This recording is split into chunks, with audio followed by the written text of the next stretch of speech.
नमस्कार। आज हम बात करेंगे सब्र और श्रद्धा। दोनों की ही आजकल सबकी लाइफ में कमी है और दोनों ही बहुत ज़्यादा ज़रूरी हैं अगर हमें ईश्वर के मार्ग पर चलकर अपने जीवन को अच्छे से व्यतीत करना है। आजकल हमें बहुत लोग बहुत कुछ सिखा देते हैं। एक छोटा बच्चा भी बड़े को सिखा देता है और एक बड़ा भी छोटे को सिखा देता है।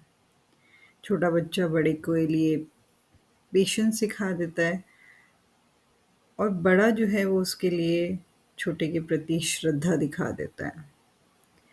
पर ये दोनों का एक साथ लेकर चलना यहाँ पे हम कहीं न कहीं छूट जाते हैं।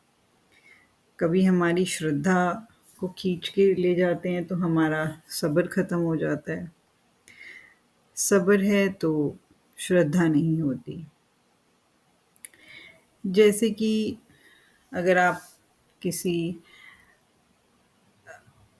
अध्यात्म की बात करें, तो लोग ने बोला कि मैंने इतने दिन तक ये पूजा या ये पाठ करा और मेरे को ये जो मुझे चाहिए था वो मिल गया। अब दूसरा इंसान सोचेगा कि अच्छा, मुझे भी बहुत कुछ चाहिए अपनी लाइफ में, तो मैं भी इसी के जैसे कर लेता हूँ, शायद मुझे भी मिल जाए। ऐसे करते-करते लाइन लगनी शुरू हो जाती है और उसमें बहुत सारी चीज़ें जो हैं वो पीछे रह जाती हैं, स्पेशली श्रद्धा और सब्र। अब है कि इसको इसको कैसे साथ लेकर चलें। एग्ज़ाम्पल के तौर पर अगर हम ईश्वर से अपनी कुछ डिमांड्स रखते हैं कि मुझे अपनी लाइफ में मेरे ये गोल्स हैं, मेरे ये सपने हैं जो मुझे पूरे करने हैं और इसके लिए मैं ये करता हूँ।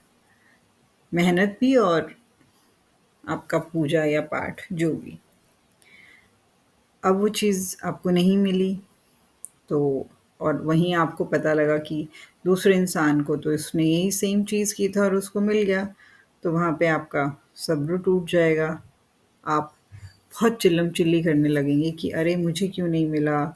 मैं क्यों पीछे रह गया? उसका तो हो गया। ये सब हमारे कर्मों के लेखा-जोखा और हमारे ईश्वर से ज़्यादा अच्छा किसी को नहीं पता कि हमें हमारे लिए क्या बेस्ट हो सकता है। ये एक नज़रिया है देखने का। अब ईश्वर बोलता है कि चलो मैं तुम्हें दे तो दूँ, लेकिन क्या तुमने अपनी लाइफ़ में अपनी ईगो ख़त्म करी, जेलसी ख़त्म करी, गुस्सा ख़त्म किया, कॉम्पिटिशन में जो हम भाग रहे हैं वो ख़त्म किया? और इसका आंसर आपके खुद के पास है। हमारा जो जिस संसार में हम रह रहे हैं, उसमें हमारी इतनी लाइफ़ इतनी फ़ास्ट है कि हम किसी को धक्का मार के जा रहे हैं और हम किसी को धोखा दे के जा रहे हैं, बस हमें भागना है, मशीन बन गए हैं। अगर यंगस्टर हैं तो उन उन लोगों को तो अभी इस चीज़ का आभास नहीं है कि सब्र क्या है और श्रद्धा क्या है, क्या चीज़ कर्म अच्छे हैं और क्या कर्म गंदे हैं। उम्र का इतना ज़्यादा तेज़ बहाव है कि इन चीज़ों को वो पहचान नहीं पाते। तो ईगो, जेलसी, गुस्सा और कॉम्पिटिशन कैसे ख़त्म होगी? जब हम ईश्वर का नाम लेंगे। नाम आप ये मानो कि वो आपको अंदर से साफ़ करता है। आप बोलोगे कि नाम लेने से क्या होता है? नाम लेने से हमारे को जो उलझने की जो हमारी प्रवृत्ति है, वो सुलझने में शुरू होती है। ऐसी हमें बुद्धि आती है। नाम सबरी और मीरा ने भी लिया, किस लगन से लिया, कितना डीप जाके लिया कि वो तर गई।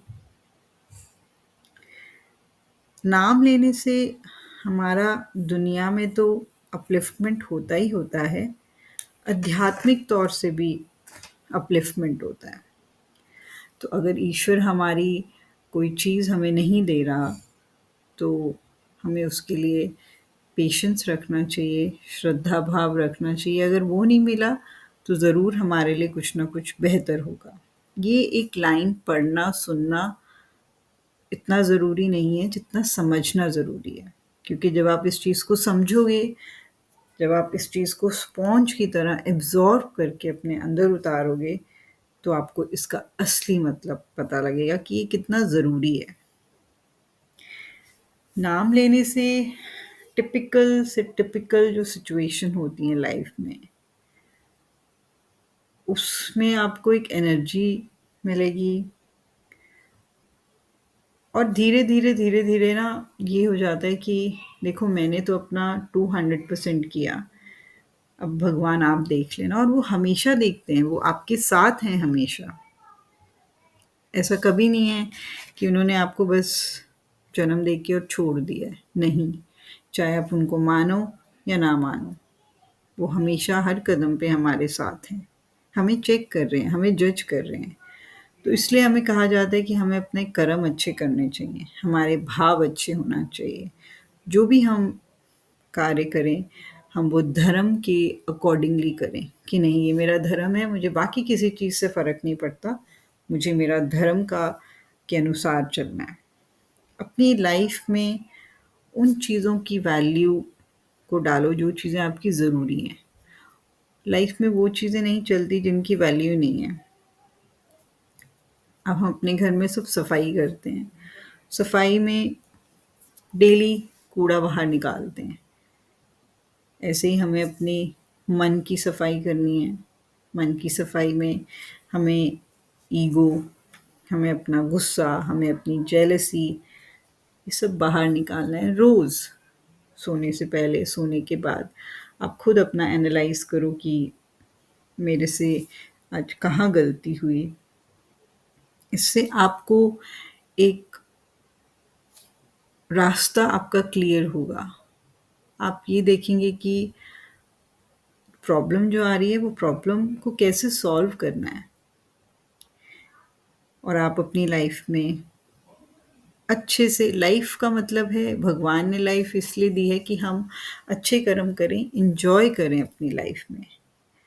दुखी होकर, परेशान होकर, रिग्रेट कर कर तो बिल्कुल लाइफ अगर कोई जी रहा है तो आई डोंट थिंक सो वो अपनी लाइफ में कुछ कर पा रहा होगा।